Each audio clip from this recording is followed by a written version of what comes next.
Assalamu alaikum wa rahmatullahi wa barakatuh.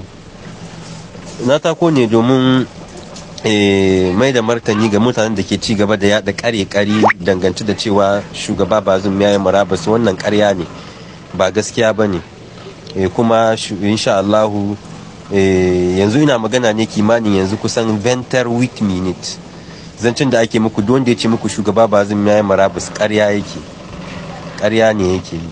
Babu wani marabus kin shugaban kasa, kuma shugaban kasa Bazum ya kisa hannu har yanzu.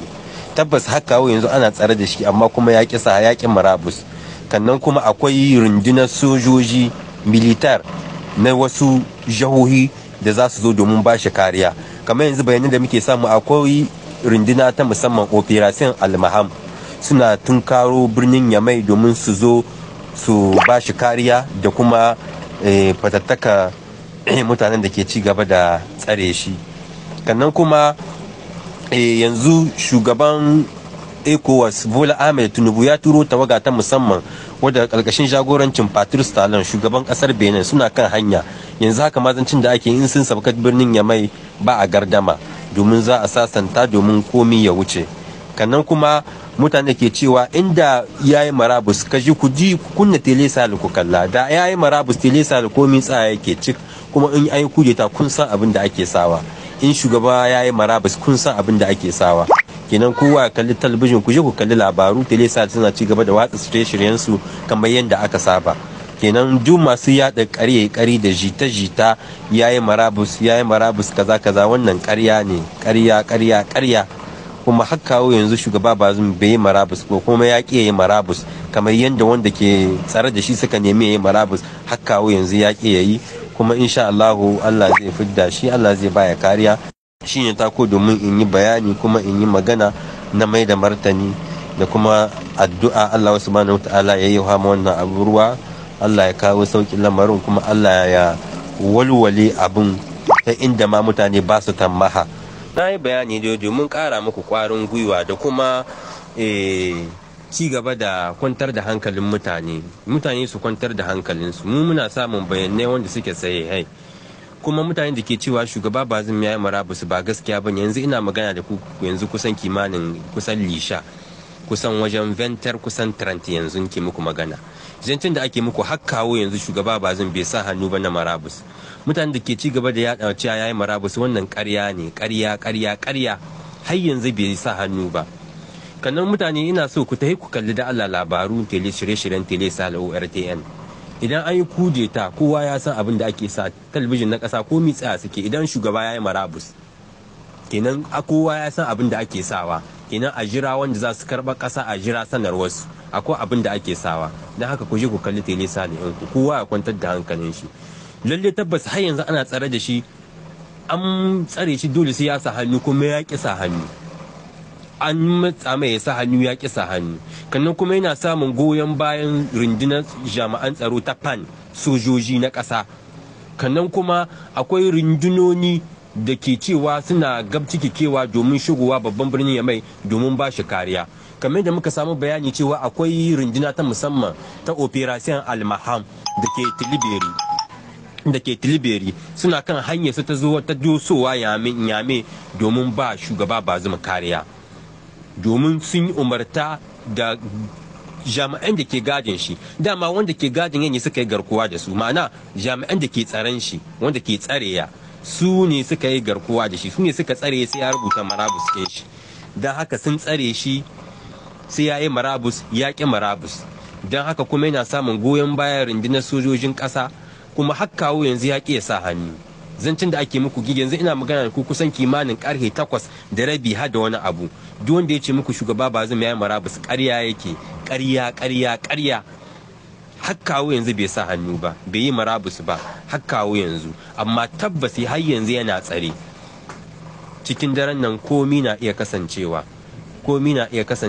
amma dai kawo yanzu har yanzu kun san kimanin ventar 30 zuwa ventar 40 ina magana cikin ina wannan vocal a yanzu, har yanzu shugaba Bazum bai sa hannu ba, bai yi marabus ba. Wanda ya ce ya yi marabus ƙarya.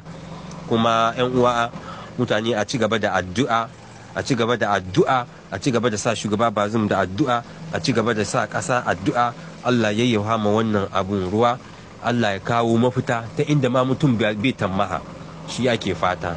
Don haka kuma bayanan da muke samu, shugaban kungiyar tarayyar yammacin Afirka ta yamma ECOWAS koko sai dai yawo, wanda shine shugaban Najeriya Asuwaju Bola Ahmed Tinubu, ya turo wata tawaga wadda za ta zuwa domin ta sasanta da su jami'an da ke gadin shugaban kasa wanda suka yi garkuwa da shi, da kuma rundunar soji da suka yi musu gargadi na cewa su jaye ko kuma su ɗanɗana ma aya zaki, inda za a tattaunawa domin ganin an walwale abin, kenan domin ganin sun janye sun bar shugaban kasa. Har kawo yanzu wannan tawaga an ce ma yanzu ta dirar birnin Yamai ba a gardama, karkashin jagorancin shugaban kasar Benin Patrice Talon shine ke jagorantar wannan tawaga bisa umarnin shugabar kungiyar tarayya Afirka ta yamma ECOWAS koko sai da yawo Asuwaju Bola Ahmed Tinubu, wanda ya turo tawaga ta musamman wanda za ta tattaunawa domin a ga an warware wannan lamari.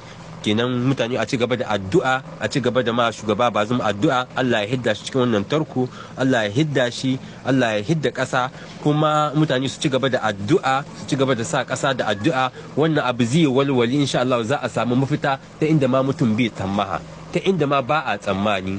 Cikin sujada a ci gaba da sa ƙasa addu'a, a ci gaba da sa shugaban ƙasa addu'a. Duk wanda ya ce shugaba Bazum ya yi marabus, ƙarya yake, ƙarya. Har yanzu kawo yanzu ina magana da ku bin saki wannan vocal ba, kusan 30 wani abu, har yanzu kawo yanzu shugaba Bazum bai saki ba, ya ƙi ya sa hannu, ma'ana ya ƙi demiso ne, ma'ana ya ƙi ya yi marabus.